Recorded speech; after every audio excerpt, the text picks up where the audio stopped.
Episode number 3136। Title, life belongs to you.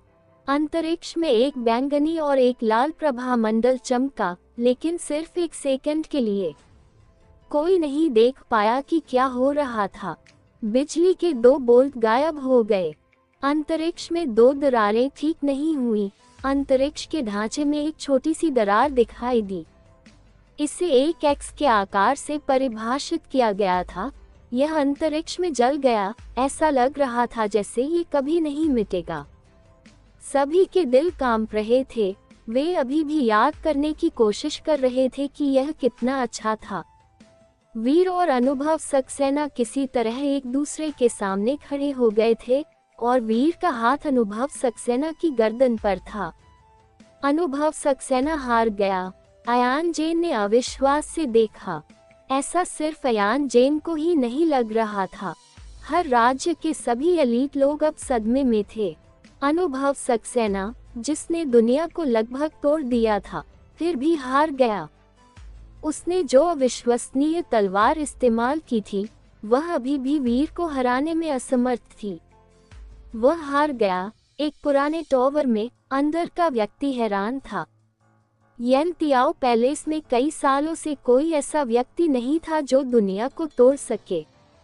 अब कोई व्यक्ति $1 स्वॉर्ड माइंड हासिल करने में कामयाब हो गया था। वह दुनिया को तोड़ने के लिए एक तलवार का उपयोग करने में सक्षम था, लेकिन फिर भी वह लड़ाई हार गया। इतने सालों में मैंने खुद को अलग थलग कर लिया है। इस यूनिवर्स में क्या हुआ? एक व्यक्ति गहरी सोच में डूबा हुआ था। मैं हार गया, अनुभव सक्सेना ने अपने हाथ नीचे करने के बाद कहा। वीर ने अनुभव सक्सेना को देखा और पूछा, अब तुम्हारा जीवन मेरा है ना?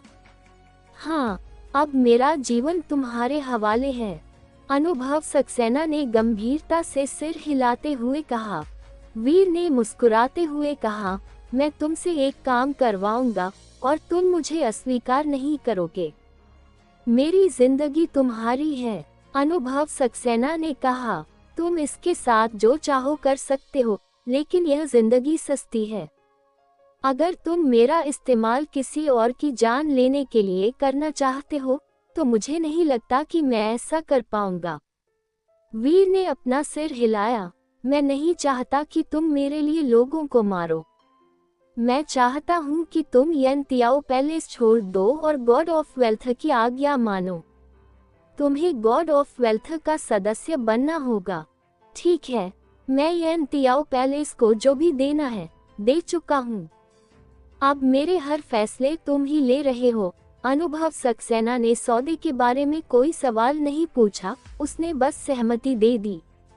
वीर ने अनुभव सक्सेना की गर्दन पर हाथ रखा। उसने अनुभव सक्सेना के कंधे को छुआ। वह उसके करीब गया और उसके कान में कुछ फुसफुसाया। फिर वह मुस्कुराया और जाने लगा। अनुभव सक्सेना ने सिर हिलाया और अंतरिक्ष युद्ध के मैदान से चला गया। वीर ने भी वैसा ही किया और अंतरिक्ष युद्ध के मैदान से चला गया। क्या वह व्यक्ति जिसने अभी अभी दुनिया को तोड़ा है, वह मेरे यनतियाओ पैलेस को धोखा देने जा रहा है? टॉवर के अंदर मौजूद व्यक्ति की इच्छा शक्ति बहुत मजबूत थी। उसने लगभग आकाश और जमीन को एक साथ मिला दिया था, लेकिन अब वह बहुत गुस्से में था। यनतियाओ पैलेस के एलीट वर्ग और छात्रों को भी यही लगता था। अनुभव सक्सेना एक बहुत शक्तिशाली व्यक्ति था और अब वह यनतियाओ पैलेस को छोड़ने जा रहा था। जो लोग जानते थे कि यनतियाओ पैलेस के अंदर क्या चल रहा था, वे वास्तव में अनुभव सक्सेना से उसके किए के लिए नफरत नहीं कर सकते थे। अनुभव सक्सेना ने वह सब कुछ लौटा दिया जो वह कर सकता था। स्काई ग्रुप लीडर को उसका जीवन और गॉड स्प्रीट ब्लड पल्स चाहिए था। वह अपने पर्पल मिस्ट होली क्लोथ्स भी चाहता था। अनुभव सक्सेना छोड़ सकता था, लेकिन उसने ऐसा नहीं किया। उसने वह सब कुछ लौटा दिया जो उसे दिया गया था। अनुभव सक्सेना के पास अब यनतियाओ पैलेस की गॉड स्प्रीट ब्लड पल्स नहीं थी। पर्पल मिस्ट होली क्लोथ्स उसे छोड़ गए। उसका जीवन $1 का था। येन तियाओ पैलेस ने जो कुछ भी उसे दिया था उसे वापस कर दिया गया। उसने येन तियाओ पैलेस को धोखा दिया, लेकिन येन तियाओ पैलेस के लोगों को उससे नफरत करने का कोई कारण नहीं मिला। स्काई ग्रुप, तुम लोगों ने क्या किया है? येन तियाओ पैलेस में एक पार्टी लीडर बहुत गुस्से में था। उसने अपनी आस्तीनें लहराई और एक पहाड़ को समतल जमीन में बदल दिया।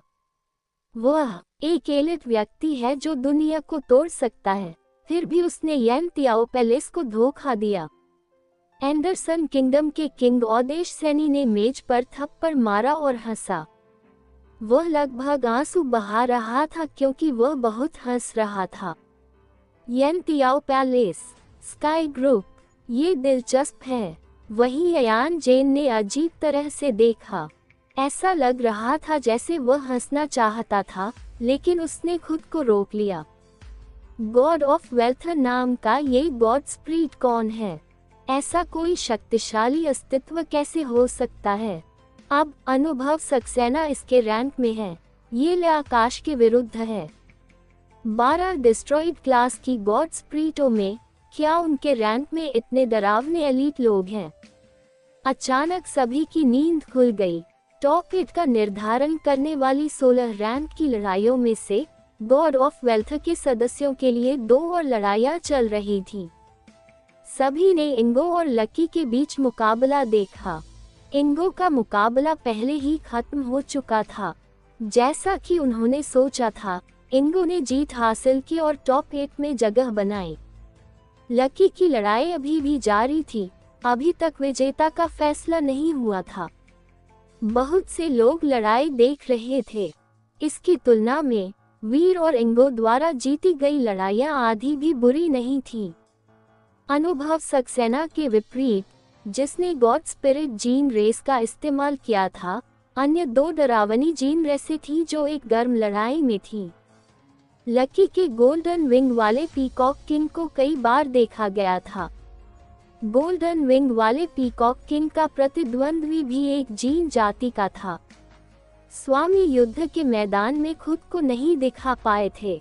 ऐसा लग रहा था जैसे कोई भी सुनहरे पंख वाले पीकॉक किंग को नहीं पहचान पा रहा था और कोई नहीं जानता था कि दूसरी जीन प्रजाति को क्या कहा जाता है। वे केवल इतना बता पा रहे थे कि यह एक सफेद बाघ है। सफेद बाघ लगभग 2 फीट लंबा था। यह एक किशोर जैसा लग रहा था। फिर भी इस तरह के एक छोटे बाघ को सुनहरे पंख वाले पीकॉक किंग से लड़ने में कोई परेशानी नहीं हो रही थी। वास्तव में यह उसके खिलाफ अच्छा प्रदर्शन कर रहा था। वीर को लगा कि छोटा बाघ एक दुर्लभ जीन वाली प्रजाति है, लेकिन वह अभी तक पर्याप्त रूप से विकसित नहीं हुई है। अन्यथा गोल्डन विंग वाले पीकॉक किंग उससे लड़ने में असमर्थ होता। उसने लिटिल जेसिका के प्रतिद्वंद्वी को देखा। उस व्यक्ति का नाम लिटिल वाइट था। वह जिस गॉड स्प्रिट का था, वह मोमेंट गॉड थी, जो मोमेंट गॉड के प्रति निष्ठा की प्रतिज्ञा करता है न? वीर ने एक दुष्ट मुस्कान विकसित की। यदि उसके गॉड ऑफ वेल्थ टेम्पल में मोमेंट गॉड हो सकता है, तो उसे आश्चर्य हुआ कि मोमेंट गॉड के टेम्पल में वास्तव में किस तरह का गॉड निवास कर सकता है। छोटा बाघ अजीब था, लेकिन वह अभी बच्चा था। वह अभी बड़ा नहीं हुआ था। वह गोल्डन विंग वाले पीकॉक किंग को हराने में असमर्थ था। थोड़ी देर की लड़ाई के बाद गोल्डन विंग वाले पीकॉक किंग ने उसे काफी नुकसान पहुंचाया।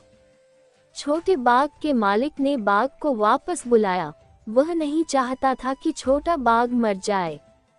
लिटिल जेसिका आसानी से टॉप 8 में पहुंच गई। गॉड ऑफ वेल्थ से वे तीनों सभी टॉप 8 में पहुंच गए। टॉप 8 में से उनमें से 3 एक ही गॉड स्प्रिट से थे, जो अत्यंत दुर्लभ था। इसने गॉड ऑफ वेल्थ के नाम को यूनिवर्स में धूम मचा दी। गॉड ऑफ वेल्थ की गॉड स्प्रिट किस तरह का स्तर है?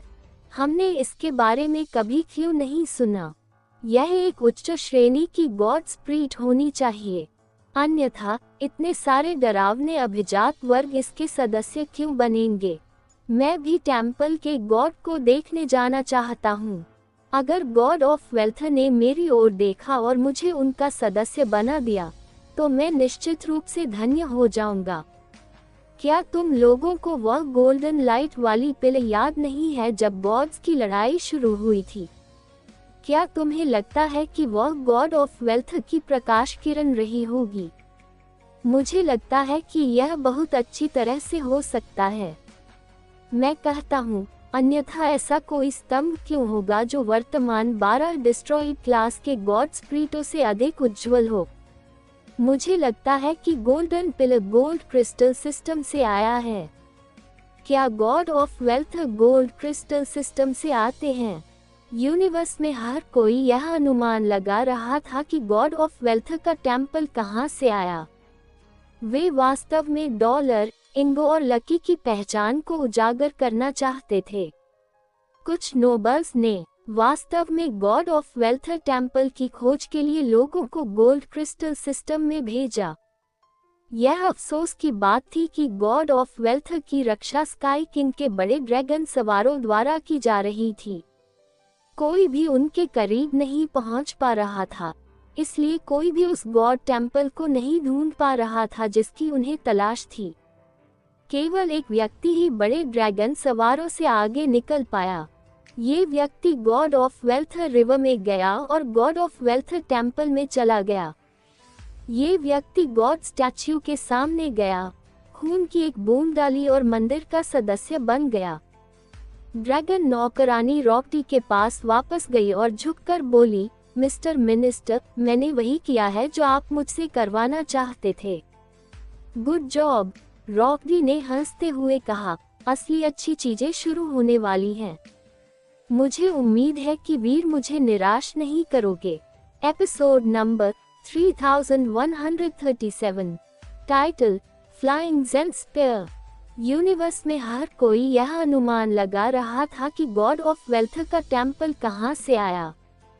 वे वास्तव में डॉलर, इंगो और लकी की पहचान को उजागर करना चाहते थे।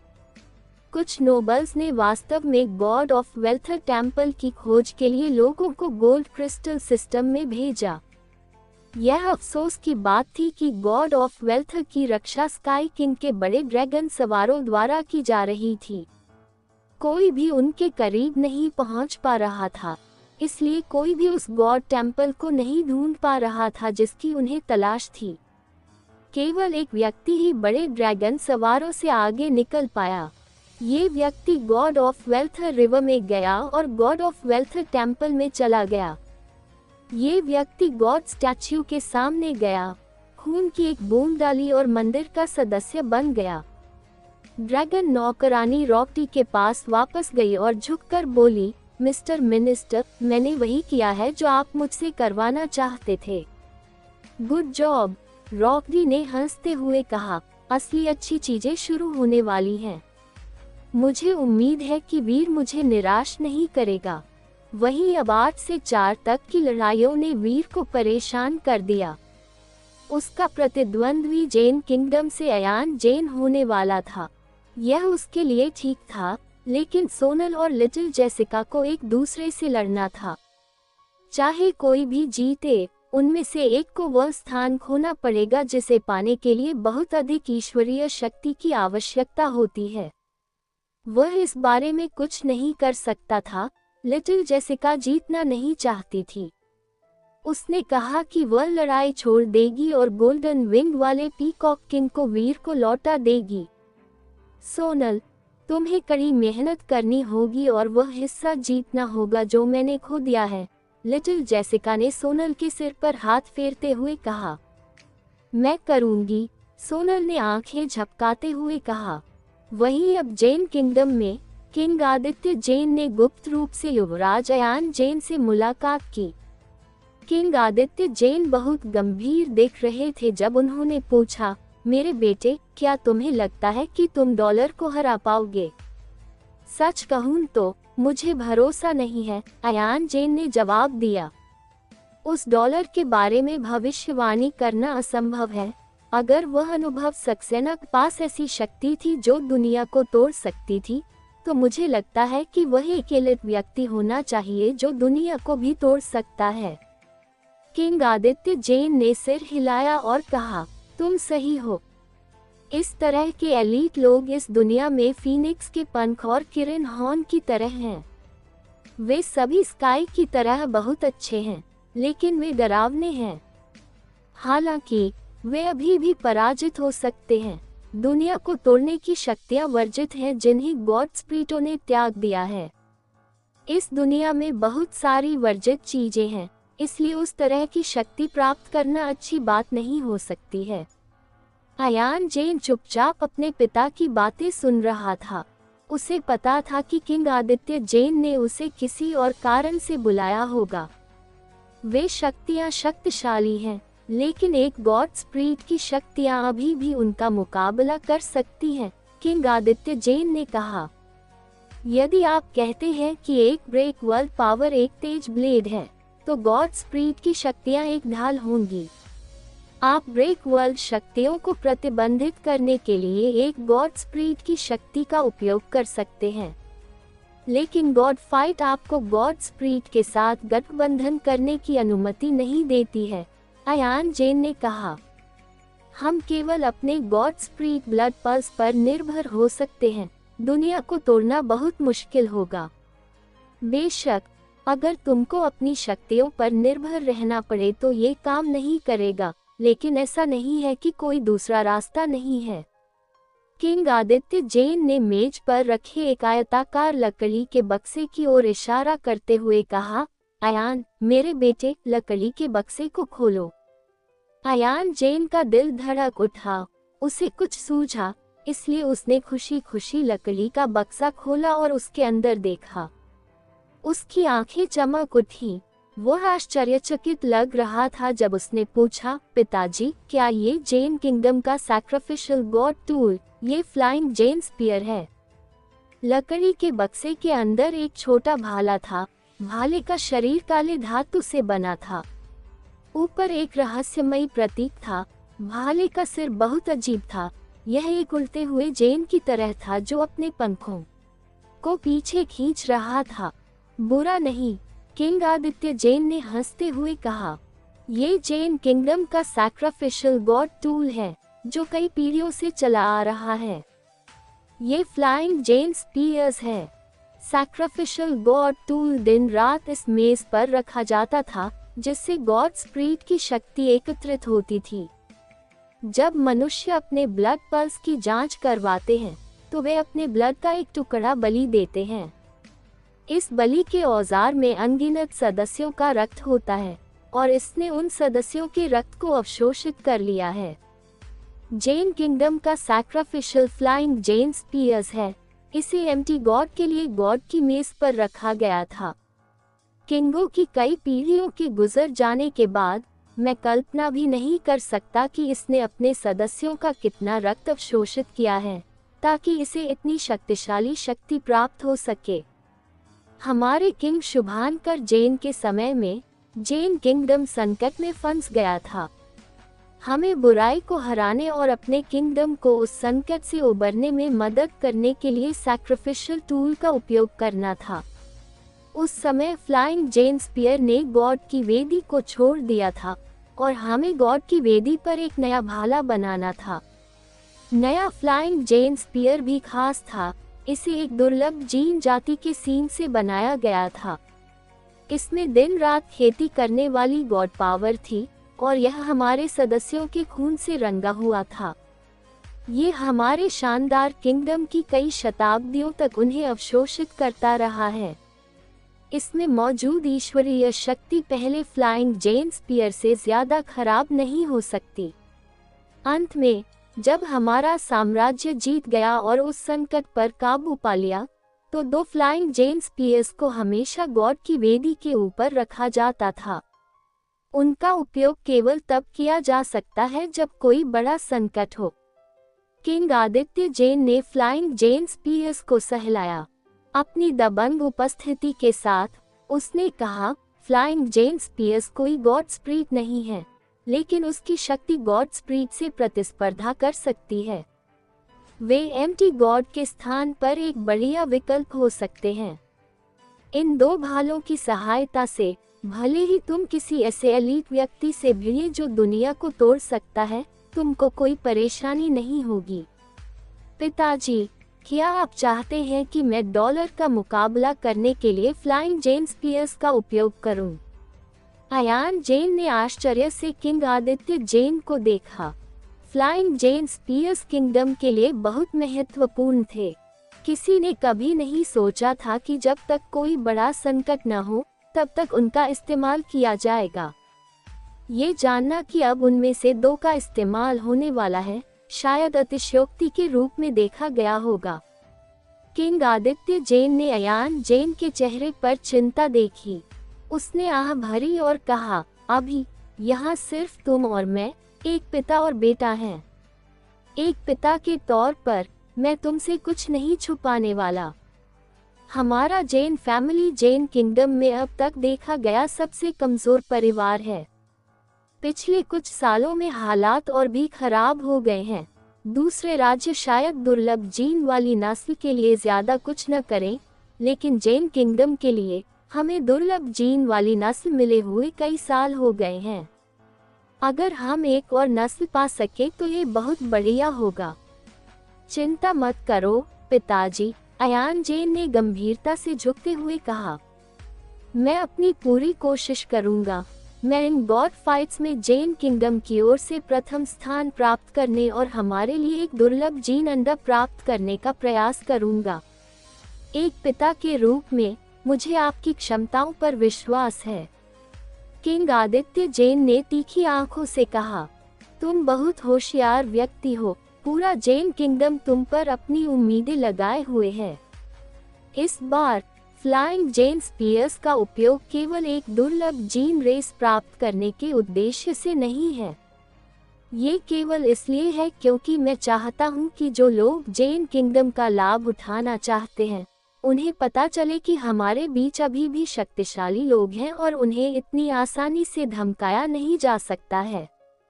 हाँ, अयान जेन ने जवाब दिया। उसने अंदर ही अंदर आह भरी और सोचा, क्या जेन किंगडम इतना बुरा है कि हमें दिखावा करने के लिए ये चाल चलनी पड़े?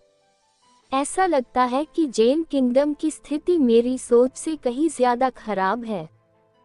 फ्लाइंग जेन स्पीयर्स को एम्प्टी गॉड की ईश्वरीय शक्ति का आशीर्वाद प्राप्त है। किंग आदित्य जेन ने अयान जेन के हाथों में लकड़ी का बक्सा देते हुए कहा, वे एम्प्टी गॉड के विकल्प के रूप में काम कर सकते हैं। केवल जेन किंगडम का रॉयल ब्लड पल्स ही उन्हें इस्तेमाल करने में सक्षम बना सकता है। अपनी प्रतिभा और दो भालों की शक्ति के साथ मुझे लगता है कि तुम डॉलर से लड़ने में सक्षम होंगे। ऐसा लग रहा था जैसे उसने उसे अभी अभी 1000 पाउंड का बोझ दिया हो। यह अनुरोध प्राप्त करने पर अयान जेन को अपने कंधों पर बहुत दबाव महसूस हुआ। चिंता मत करो पिताजी, मैं जीतने जा रहा हूँ। अयान जेन ने लकड़ी का बक्सा स्वीकार किया और पूरी गंभीरता से बोला। वह अभी भी सोच रहा था कि उसे इसका इस्तेमाल करना चाहिए या नहीं, लेकिन अब वह अपने फैसले के बारे में पूरी तरह से आश्वस्त था। अगर वह डॉलर को हराने में असमर्थ था, तो उसे इसका इस्तेमाल करना ही होगा। उसे हर हाल में जीतना ही था। 8 से 4 तक की संख्या में होने वाली लड़ाइयाँ एक साथ नहीं हुई। लड़ाइयाँ क्रमिक रूप से हुई। पहली लड़ाई में सोनल का मुकाबला लिटिल जेसिका से था। सभी दर्शकों को उम्मीद थी कि एक ही समूह के लोग एक दूसरे को मार डालेंगे, लेकिन लकी ने लड़ाई में शामिल न होने का फैसला किया। इसलिए इंगो टॉप 4 तक पहुंचने में सक्षम थी। दूसरी लड़ाई डॉलर और अयान जेन के बीच थी। यह अज्ञात था कि यह संयोग था या नहीं, लेकिन गॉड ऑफ वेल्थ के सदस्यों साथ सभी लड़ाइयां पहले हुई। वहीं दूसरी तरफ जेनो हॉल में एक गॉड स्प्रीट आई। उसने अपना दाहिना हाथ अपनी छाती पर रखा और लीडर को प्रणाम किया। उसने कहा, मिस्टर मिनिस्टर, डॉलर और अयान जेन के बीच लड़ाई शुरू होने वाली है। हॉल के लीडर ने अपनी आंखें मूंद ली। वहीं हॉल के दोनों किनारों पर 12 शक्तिशाली गॉड्स प्रीटे थीं। वे सभी अंतरिक्ष में फर्श की ओर देख रहे थे। उस स्थान में इसे देव अंतरिक्ष युद्ध के मैदान के रूप में पहचाना गया था। Episode number 3138। Title, fight with Ayaan जेन। वहीं दूसरी तरफ जेनो हॉल में एक गॉड स्प्रीट आई। उसने अपना दाहिना हाथ अपनी छाती पर रखा और लीडर को प्रणाम किया। उसने कहा, मिस्टर मिनिस्टर, डॉलर और अयान जेन के बीच लड़ाई शुरू होने वाली है। हॉल के लीडर ने अपनी आंखें मूंद ली। वहीं हॉल के दोनों किनारों पर 12 शक्तिशाली गॉड स्प्रीटे थीं। वे सभी अंतरिक्ष में फर्श की ओर देख रहे थे। उस स्थान में इसे देव अंतरिक्ष युद्ध के मैदान के रूप में पहचाना गया था। जब वीर ने अंतरिक्ष युद्ध के मैदान में प्रवेश किया तो अयान जेन पहले से ही अंदर इंतजार कर रहा था। वीर को आते देख अयान जेन तुरंत अपनी जीन जाति के साथ जुड़ गया। उसकी पीठ पर शानदार पक्षी के पंख फैले हुए थे। कुछ ही समय में उसकी शक्ति बहुत बढ़ गई। क्या यह अंकुश जेन का स्पेस 9 रॉब जेन नहीं है? ऐसा लगता है कि अयान जेन इस बार डॉलर से मौत तक लड़ना चाहता है।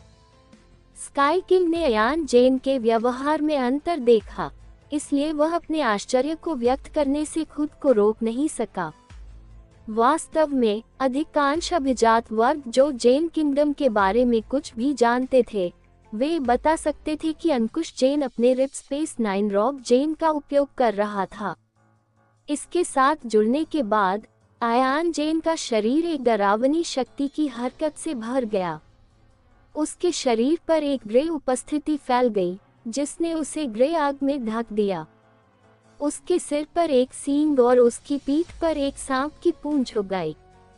ये जेन किंगडम का एविल आई वाला राइनो स्नेक है। उसने 2 जीन जातियों को के साथ फ्यूज किया है और वे वयस्क वर्ग हैं। अयान जेन को इससे ज्यादा कुछ नहीं करना चाहिए, क्योंकि एविल आई वाला राइनो स्नेक ही जेन किंगडम में एक बहुत प्रसिद्ध जीन जाति थी। बहुत से लोग इसके बारे में जानते थे। अगले ही पल अयान जेन की मौजूदगी का पता चला। उसके शरीर पर लाल लपटें उठने लगी। वह विस्फोट के बीच में ज्वालामुखी की तरह लग रहा था। इसने उसके आसपास की हर चीज को लाल कर दिया। अयान जेन की पीठ पर कई ज्वलंत लाल पंख फैल गए। वे फीनिक्स के पंखों की तरह थे। साउथ बाउंड बर्ड, एक और दुर्लभ जीन जाति जो अल्टीमेट मोड में है। इस बार जेन किंगडम ने वास्तव में काफी निवेश किया है। स्काई किंग ने अयान जेन को वास्तविक आश्चर्य से देखा। ऐसा नहीं था कि वह इस बात से हैरान था कि जेन किंगडम में इतनी सारी दुर्लभ जीन जातियां थीं। वह इस बात से ज्यादा हैरान था कि अयान जेन 3 दुर्लभ जीन जातियों का इस्तेमाल कर सकता था और उन सभी को एक साथ मिला सकता था। इसके लिए शरीर की उच्च स्तर की फिटनेस की आवश्यकता थी। अगर आम इंसान ऐसा कुछ करने की कोशिश करता तो सफलता की संभावना कम होती। ज्यादातर लोग जो कोशिश करते वे आमतौर पर जीन रेस की शक्ति से अभिभूत हो जाते और खुद को नष्ट कर लेते। अयान जेन परेशानी दिखा रहा था, लेकिन आखिरकार वह ऐसा करने में कामयाब रहा। उसके शरीर से 3 अलग अलग रंग निकले, लाल, ग्रे और काला आग की शक्ल में। उसका पूरा शरीर ऐसा लग रहा था जैसे कोई दानव देवता उतर रहा हो। यह एक अविश्वसनीय रूप से अजीब और विचित्र दृश्य था। वीर ने इस तमाशे पर कोई प्रतिक्रिया नहीं दी, लेकिन सभी 6 किंगडमों के एलीट लोग अविश्वसनीय रूप से हैरान थे। यहाँ तक कि किंग ओदेश सैनी भी हैरान दिखे और उन्होंने टिप्पणी की कि किंग आदित्य जेन क्या चाहता है।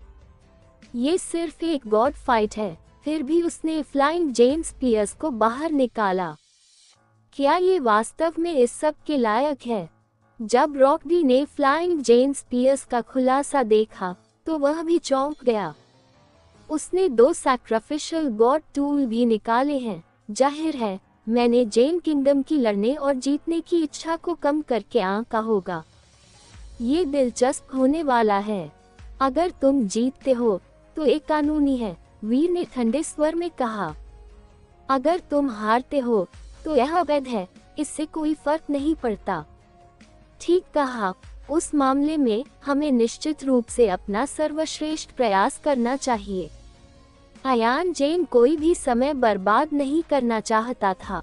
3 दुर्लभ जीन जातियों को एक साथ मिलकर रखना उसके शरीर पर बहुत अधिक दबाव डालता था। अयान जेन ने अपनी सारी डरावनी शक्ति फ्लाइंग जेन स्पीयर्स में डाल दी। भालों के काले शरीर से एक डरावनी आग निकल रही थी। वे नरक की आग में लिपटे राक्षसी भालों की तरह थे। 1000 माइल रीच ने कहा, 3 दुर्लभ जीन प्रजातियों की शक्तियों को मिलाकर फ्लाइंग जेन स्पीयर्स का उपयोग करने से निश्चित रूप से ऐसा हमला होगा जो उससे भी अधिक बड़ा होगा। यदि एम्प्टी गॉड स्वयं यहाँ चलकर आए और हमला करने की कोशिश करें। आदित्य जेन ने अपना सिर हिलाया, यह उससे भी ज्यादा डरावना हो सकता है।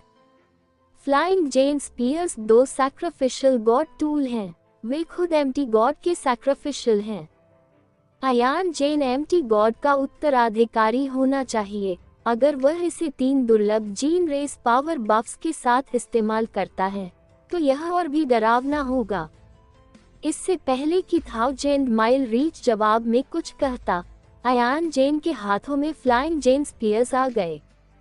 छोटे भालों की जोड़ी पहले से ही अंतरिक्ष से वीर के लिए आ रही थी। उस समय एक बार खोए हुए छोटे भाले एक काले राक्षसी जेन बन गए थे। वे अंतरिक्ष को तोड़कर वीर की ओर उड़ते हुए आए। वह एम्प्टी गॉड की शक्ति एम्प्टी गॉड से आई थी। इसने राक्षसी जेन को अंतरिक्ष में गायब कर दिया। जब वे फिर से प्रकट हुए तो वे वीर के शरीर को भेद रहे थे। उन हमलों की ताकत अनुभव सक्सेना के purple mist from the east से भी ज्यादा थी। वीर की नजर में उसे इसमें बिल्कुल भी दिलचस्पी नहीं थी। अयान जेन की शक्ति बाहरी शक्ति से भरी हुई थी। बाहरी शक्ति बहुत शक्तिशाली थी, लेकिन वह मुश्किल से टिक पाता था। चाहे वह शक्ति कितनी भी मजबूत क्यों न हो, वीर उसे मुखौटे के अलावा कुछ और नहीं मानता था। वीर ने अपनी उंगली को तलवार की तरह इस्तेमाल किया और उसने अयान जेन की ओर इशारा किया। वह स्पिरिट तलवार कौशल का उपयोग करने जा रहा था। बूम! अयान जेन ने तुरंत ही स्प्रिट स्वॉर्ड स्किल की स्वॉर्ड माइंड को महसूस किया। उसका कुचला हुआ दिल आखिरकार टूट गया। उसने थोड़ा खून थूका। उसके शरीर के चारों ओर की शक्ति अराजकता में बदल गई। उसके शरीर के अंदर की शक्ति गड़बड़ा जाने के कारण उसे थोड़ा खूनी खांसी हुई। उसके रूप से तीनों जीन जातियां असंबद्ध हो गईं। फ्लाइंग जेन स्पीयर्स ने नियंत्रण खो दिया और शून्य से बाहर गिर गए।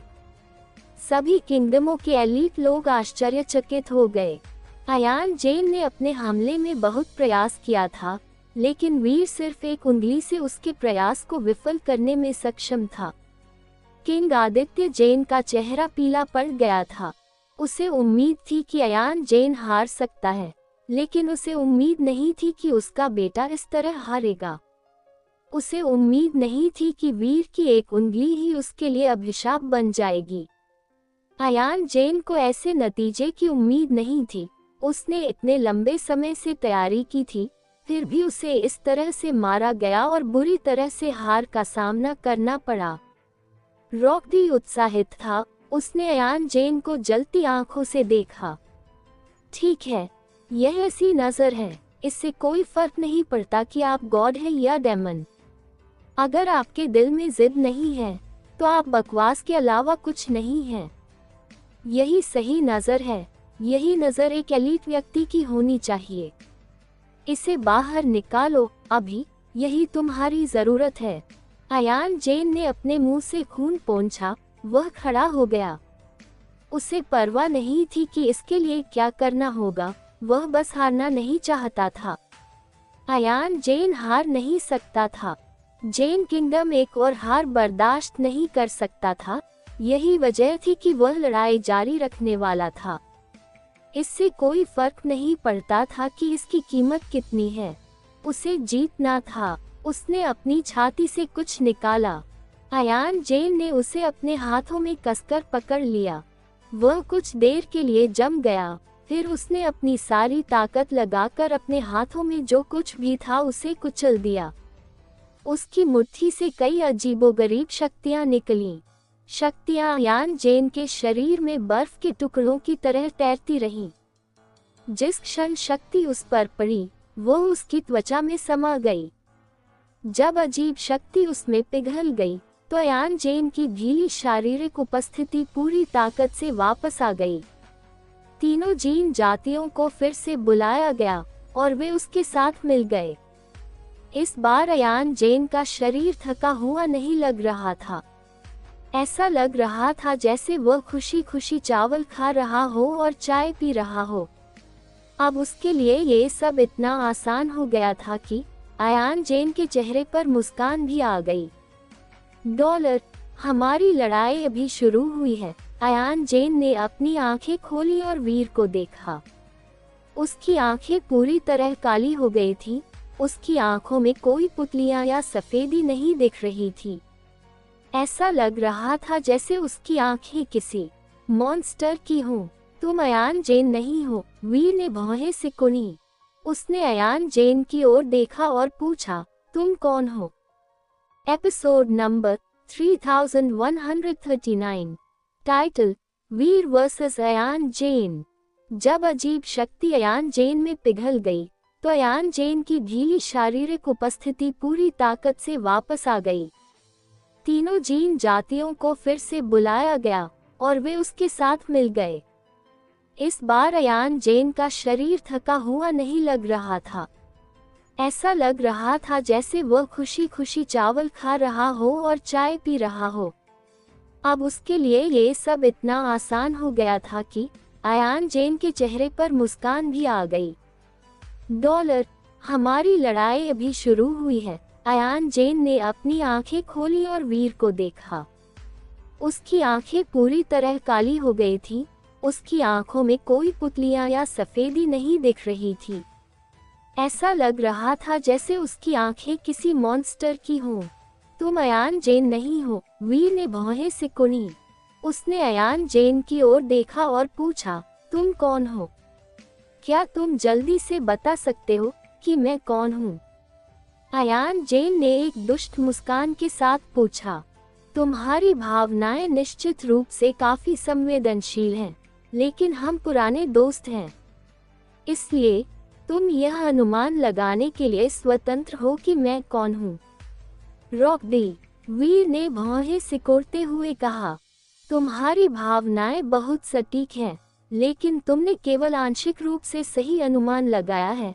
अयान जेन ने कहा, अभी मैं रॉकडी भी और अयान जेन दोनों हूँ। उसने अपना हाथ हिलाया, जिससे उड़ते हुए जेन भाले उसके हाथों में वापस आ गए। भालों के चारों ओर एक राक्षसी ज्वाला थी और लपटें पहले से कहीं ज्यादा बड़ी थी। एक भाला उसकी छाती के सामने रखा हुआ था और दूसरा भाला वीर की ओर इशारा कर रहा था।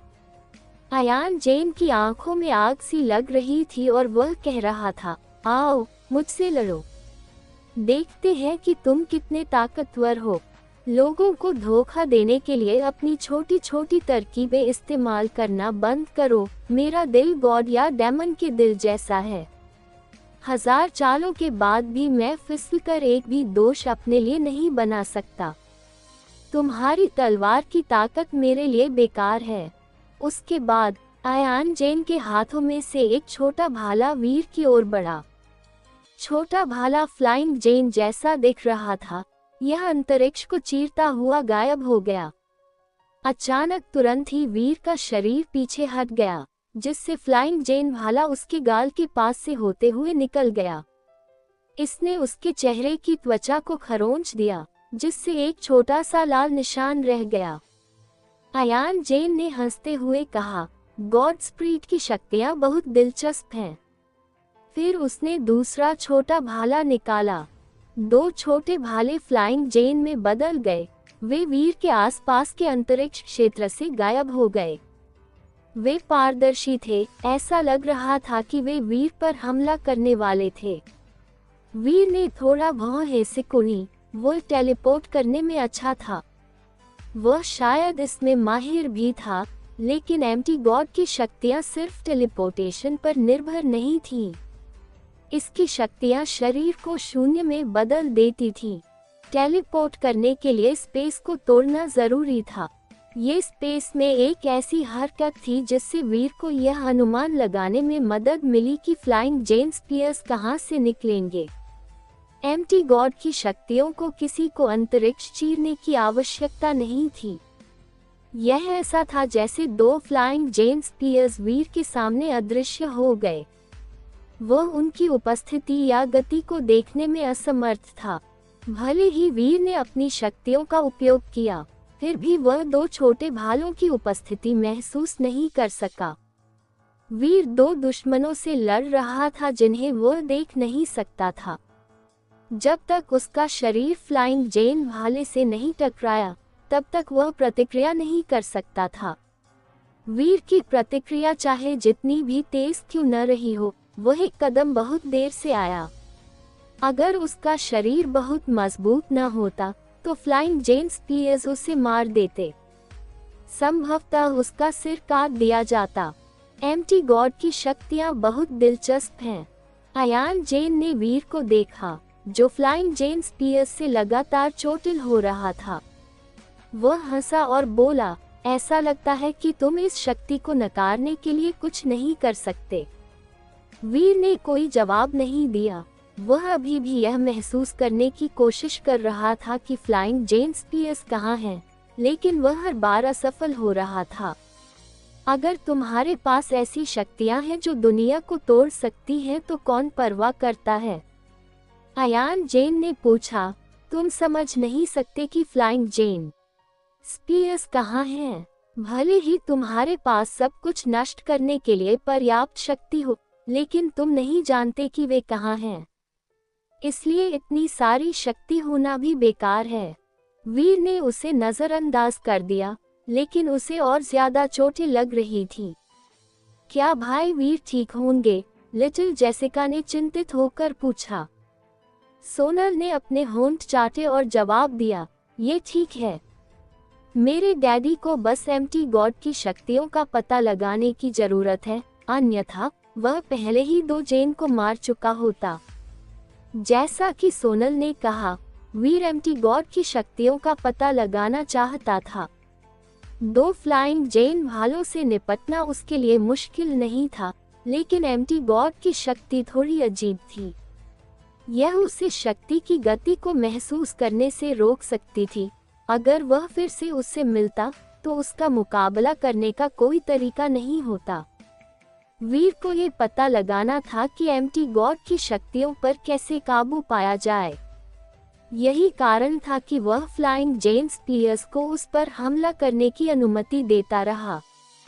इसमें कोई आश्चर्य की बात नहीं है कि यह एम्प्टी गॉड का सैक्रिफिशियल है। यहाँ तक कि डॉलर जैसे एलीट लोग भी इसके बारे में कुछ नहीं कर सकते। अगर यह चलता रहा, तो डॉलर मारा जाएगा। मुझे ऐसा नहीं लगता। क्या तुमने नहीं देखा कि डॉलर को केवल मामूली चोट लगी है? मुझे लगता है कि उसने इसे तोड़ने का कोई रास्ता खोज लिया है। उसकी बात करें तो डॉलर वाकई बहुत ताकतवर है न? फ्लाइंग जेन स्पीयर्स जैसी सैक्रिफिशियल ऑब्जेक्ट्स और 3 अल्टीमेट जीन रेस बफ्स उसकी त्वचा को थोड़ा नुकसान ही पहुंचा पाए हैं। चाहे वह कितना भी ताकतवर क्यों न हो, इससे कोई फर्क नहीं पड़ता। भले ही इसमें लंबा समय लगे, लेकिन बार बार मार खाने से आखिरकार उसकी मौत हो ही जाएगी। वह हार जाएगा। अंकुश जेन थोड़ा चिंतित था। अयान जेन ने किसी दूसरे प्राणी की आत्मा के साथ मिलन किया था, जो निषिद्ध था। वह इस बात से चिंतित था कि इस लड़ाई और उसके कार्यों के बाद अयान जेन का क्या होगा। कवच के टूटने की एक और आवाज आई। वीर के ब्लड गॉड ड्रैगन और संयुक्त सुरक्षा स्केल के कवच को फ्लाइंग जेन स्पीयर्स ने तोड़ दिया। मैं समझ गया। वीर को अपनी चोटों की कोई परवाह नहीं थी। उसने गहरी सांस ली। ऐसा लगा जैसे उसने अपनी सारी उलझन सुलझा ली हो। क्या तुम हार मानने वाले हो? अयान जेन ने देखा कि वीर रुक गया था। उसने फ्लाइंग जेन स्पीयर्स के हमले से बचना बंद कर दिया और भौहें सिकोड़ ली। अगले ही पल वीर के हाथ अचानक हिलने लगे। यह इतना तेज था कि कोई यह भी नहीं समझ सकता था कि यह कहाँ गया। उसके हाथों में 2 उड़ते हुए जेन स्पीयर्स थे। फ्लाइंग जेन स्पीयर्स उसके हाथों में गूंज रहे थे। वे अंतरिक्ष को तोड़कर भागने वाले थे, लेकिन वीर ने उन्हें कसकर पकड़ रखा था। हथियार मुक्त होकर भागने में असमर्थ थे। अयान जेन ने ताली बजाए और कहा, ये बहुत शक्तिशाली है। तुम फ्लाइंग जेन स्पीयर्स को पकड़ सकते हो जिसमें एम्प्टी गॉड की शक्ति है। मुझे कहना चाहिए कि यह बहुत प्रभावशाली है। उसका मूड सिर्फ इसलिए नहीं बदला क्योंकि उसके भालों को नियंत्रित किया जा रहा था। ये शर्म की बात है कि उन्हें हथियाना तुम्हारे प्रयासों की बेकार बर्बादी है, अयान जेन ने कहा। क्या तुम नहीं जानते कि ये सैक्रिफिशियल गॉड टूल हैं?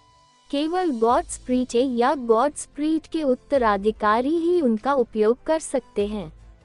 तुम्हारे हाथों में होने पर भी वे अभी भी तुमको मारने के लिए जरूरी चीजें रखते हैं। उसकी 3 शक्तियां धधकने लगी क्योंकि वे एम्प्टी गॉड की शक्तियां बन गईं और उसके चारों ओर जलने लगी। फ्लाइंग जेन स्पीयर्स की शक्तियां फट गईं, जिससे एक डरावनी शक्ति ने औजारों को वीर के हाथों से छुड़ा दिया। वे उसके सीने में जा घुसने वाले थे, जो उसके बहुत करीब था। जब वीर के हाथ से 2 भाले छूटे तो वे अंतरिक्ष में गायब हो गए। उसे पता था कि वे उसकी छाती की ओर जा रहे थे, लेकिन वह उन्हें महसूस नहीं कर सकता था या उन्हें देख नहीं सकता था। ब्लड गॉड ड्रैगन थोड़ा बुरा है। वीर ने कोई हरकत नहीं की। उसने एक ही समय में जुआन येलो मंत्रा और ब्लड पल्स मंत्रा को कास्ट किया और ब्रेक वर्ल्ड मोड में प्रवेश किया। जैसे ही वीर को सीने में दर्द महसूस हुआ, उसके हाथ खुल गए। उसने अचानक फ्लाइंग जेन स्पीयर्स पकड़ लिया। उसे सोचने में समय बर्बाद करने की जरूरत नहीं थी। वीर के शरीर में जितनी ताकत थी, उससे अब कहीं ज्यादा और तेज थी। उसके शरीर की दिशा ने उसे 2 भालों को पकड़ने में सक्षम बनाया जब वे उसकी ओर आ रहे थे। इस बार अयान जेन वास्तव में चौंक गया। यह एक डरावना आदमी है। क्या उसके पास इतनी बड़ी युद्ध शक्ति है? इस यूनिवर्स में जब शरीर की युद्ध शक्ति की बात आती है तो तुम सबसे अच्छे हो। ये शर्म की बात है कि इस दुनिया में लड़ने के 1 से अधिक तरीके हैं। लड़ने के लिए अपने शरीर का उपयोग करना सबसे बेवकूफ़ी वाली बात है। उसके बाद अयान जेन ने अपने आसपास के स्थान को खींच लिया। रिप्ट स्पेस 9 रॉब जेन शक्ति एक धनुष में बदल गई और डेमन आई वाला राइनो स्नैक शक्ति एक तीर में बदल गई। अयान जेन ने धनुष की डोरी को जितना हो सके उतना पीछे खींचा। तीर छूटते ही गॉड लाइट फूट पड़ा। इसने तीर को एक प्रकाश में बदल दिया जो वीर की ओर बढ़ रहा था। Episode number 3140। Title, attacking Veer's weaknesses. इस बार अयान जेन वास्तव में चौंक गया। यह एक डरावना आदमी है। क्या उसके पास इतनी बड़ी युद्ध शक्ति है? इस यूनिवर्स में जब शरीर की युद्ध शक्ति की बात आती है तो तुम सबसे अच्छे हो। ये शर्म की बात है कि इस दुनिया में लड़ने के 1 से अधिक तरीके हैं। लड़ने के लिए अपने शरीर का उपयोग करना सबसे बेवकूफ़ी वाली बात है। उसके बाद अयान जेन ने अपने आसपास के स्थान को खींच लिया। रिप्ट स्पेस 9 रॉब जेन शक्ति एक धनुष में बदल गई और डेमन आई वाला राइनो स्नैक शक्ति एक तीर में बदल गई। अयान जेन ने धनुष की डोरी को जितना हो सके उतना पीछे खींचा। तीर छूटते ही गॉड लाइट फूट पड़ा। इसने तीर को एक प्रकाश में बदल दिया जो वीर की ओर बढ़ रहा था। वीर के हाथों ने फ्लाइंग जेन भालों का मुकाबला किया। उसके पास अयान जेन द्वारा छोड़े गए तीर को सहने की शक्ति नहीं थी। जब तीर अपनी पालने वाली डोरी से छूटा तो वह एम्प्टी पावर से छिप गया। जिससे वीर नहीं देख पाया कि तीर कहाँ गया। तीर की शक्ति वीर के शरीर को छूती हुई लग रही थी, लेकिन वास्तव में यह उसे छू नहीं रहा था। इसने उसकी त्वचा को नीचे की ओर कुचल दिया। यह उसकी त्वचा को छेदने ही वाला था, लेकिन वीर का शरीर पहले ही प्रतिक्रिया कर चुका था। वह तीर की तरफ थोड़ा झुक गया। वीर का शरीर तीर की शक्ति को सहन करने में सक्षम था। दुर्भाग्य से उसके पूरे शरीर की शक्ति फ्लाइंग जेम्स पियर्स का मुकाबला करने पर केंद्रित थी। अगर उसके शरीर पर वार होता तो संभवतः उसका संतुलन बिगड़ जाता। इसलिए वीर ने तीर से तुरंत निपटने का विकल्प नहीं चुना। चलो देखते हैं कि तुम कितनी बार चकमा दे सकते हो। अयान जेन ने फिर से अपना धनुष खींचा। वीर पर उसने जो तीरों की बारिश की वह उल्कापात जैसी थी। ऐसा लग रहा था कि वे वीर के हर संभव कोण को रोक सकते थे। लिटिल जेसिका बहुत चिंतित थी। उसने अपने हाथों को कसकर जकड़ लिया। उसने अपने हाथों को अपनी छाती के ऊपर रख लिया, जैसे कि वह वीर की सुरक्षा के लिए प्रार्थना कर रही हो। वही सोनल अलग थी। ऐसा लग रहा था कि उसे बिल्कुल भी परवाह नहीं थी। वह बस जूस का एक कार्टन पी रही थी। वीर ने कोई हरकत नहीं की। वह फ्लाइंग जेम्स पियर्स में डालने के लिए ब्लड पल्स मंत्रा और जुआन येलो मंत्रा के अपने संयोजन का उपयोग करता रहा। ब्लड पल्स मंत्रा की शक्ति विरासत में मिला ब्लड था। जुआन येलो मंत्रा की शक्ति मूल की ओर लौटने को मजबूर कर सकती थी। सकारात्मक और नकारात्मक उन दो शक्तियों को मिलाकर एक उल्लेखनीय रासायनिक प्रतिक्रिया पैदा हो सकती थी। दुनिया को तोड़ने वाली शक्तियां ब्लड पल्स मंत्रा और जुआन येलो मंत्रा से संबंधित थीं, लेकिन वे पूरी तरह से अलग थीं। दुनिया की विनाशकारी शक्तियां लगातार फ्लाइंग जेम्स पियर्स पर आक्रमण कर रही थीं। वीर को साफ तौर पर महसूस हो रहा था कि फ्लाइंग जेम्स पियर्स में कुछ बदलाव आ रहे हैं। उन बदलावों की वजह से उसे लगने लगा था कि उसके और फ्लाइंग जेम्स पियर्स के बीच कुछ अजीब सा संबंध है। अब ये बहुत ही महत्वपूर्ण क्षण था। वीर के पास किसी और चीज का ध्यान रखने का समय नहीं था। उसने अपने शरीर को छोड़ दिया और अपनी शक्ति का उपयोग करके फ्लाइंग जेम्स पियर्स को संभाला। वीर जब लड़ाई पर ध्यान केंद्रित करता था तो वह काफी डरावना लगता था, लेकिन अगर वह इसमें कोई प्रयास नहीं करता तो यह और भी डरावना हो जाता। उसका शरीर तीरों के बीच में हिल रहा था।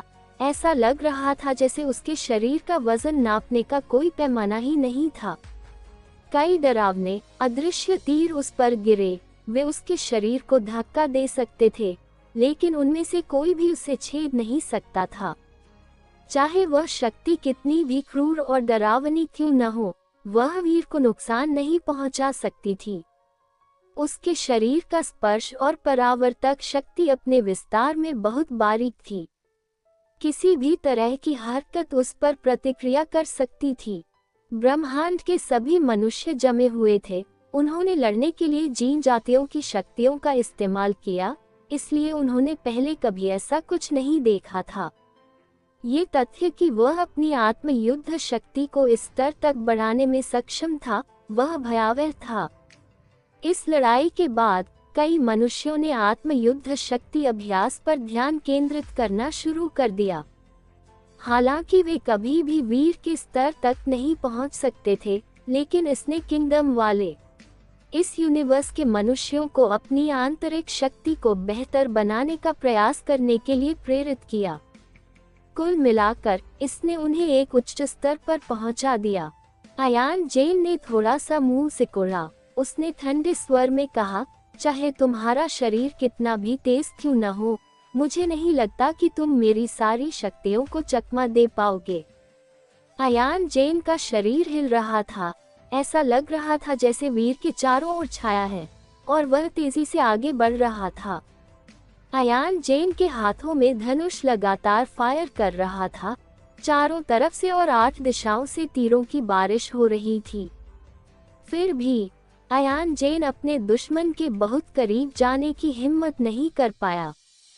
वह जानता था कि वह डरावनी सेल्फ बैटल बॉडी पावर का मुकाबला नहीं कर सकता।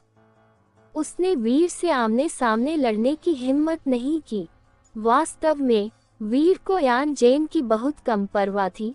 जब फ्लाइंग जेन स्पीयर्स से लड़ने की बात आई तो वह एक महत्वपूर्ण क्षण में था। उसे लगा कि अगर वह एक बार फिर से बेहतर हो गया तो वह फ्लाइंग जेन स्पीयर्स की मुख्य शक्तियों को तोड़ सकता है। ऐसा करने से ज्वार बदल जाएगा। इस लड़ाई के दौरान वीर का दिल भी नहीं हिला।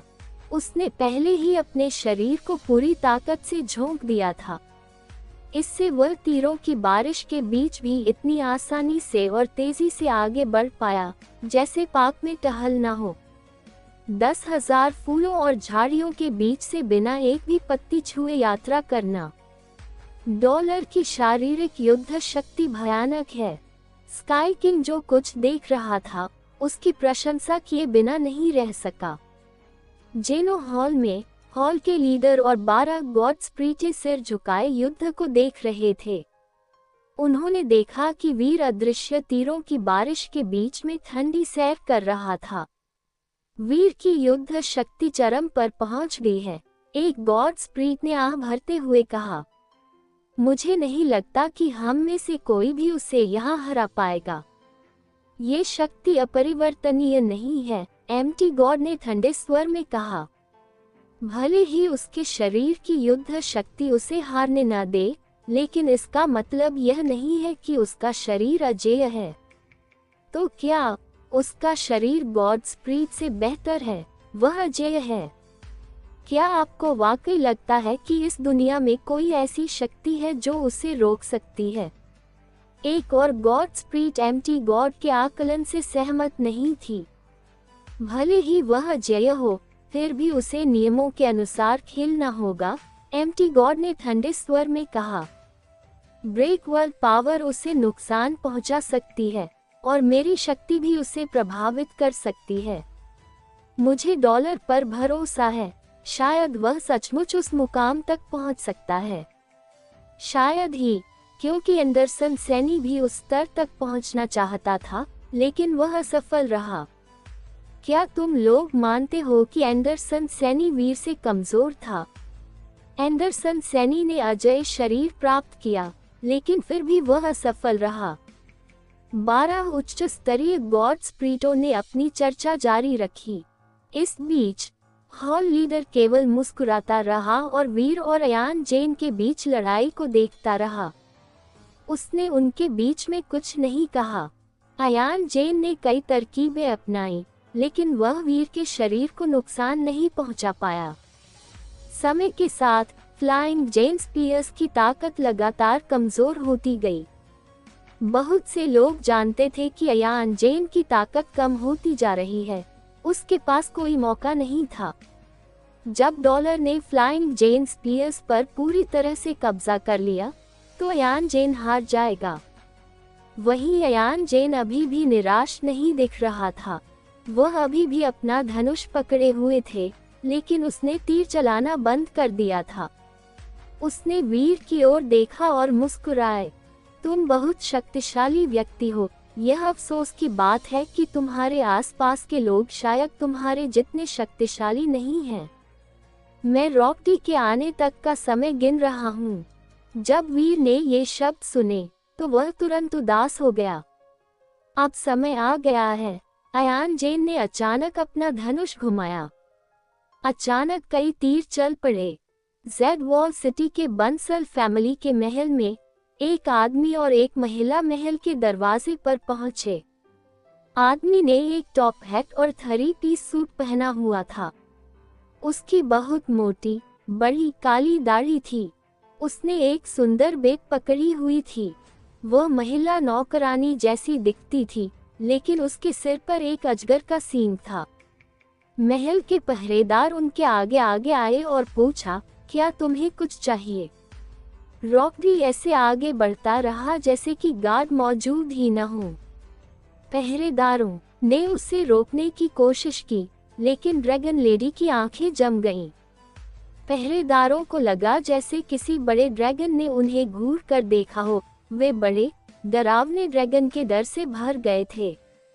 उनके शरीर जमीन पर धंस गए थे, उनके अंग फर्श पर फैले हुए थे, वे अपने जगह से हिलने में असमर्थ थे। वीर, चाहे तुम कितने भी ताकतवर क्यों न हो जाओ, तुम कमजोरियों वाले इंसान ही हो, इसलिए तुम सिर्फ हार सकते हो। रॉकडी ने बेत पकड़ते हुए आंखें मूंद ली। वह बंसल फैमिली के महल के अंदर जा रहा था। अयाना बंसल, लिटिल जेसिका और अन्य सभी वहां गॉड फाइट देख रहे थे। तभी उन्होंने गार्ड की चीख सुनी। वे जल्दी से बाहर निकल कर देखने लगे। उन्होंने रॉकडी और ड्रैगन नौकरानी को आते देखा। उन्हें देखकर उनके चेहरे तुरंत बदल गए। वीर ने उन्हें रॉकडी के बारे में बताया था। उन्होंने पहचान लिया कि यह किरदार कौन था, क्योंकि रॉकडी का आकार और रूप याद रखना बहुत आसान था।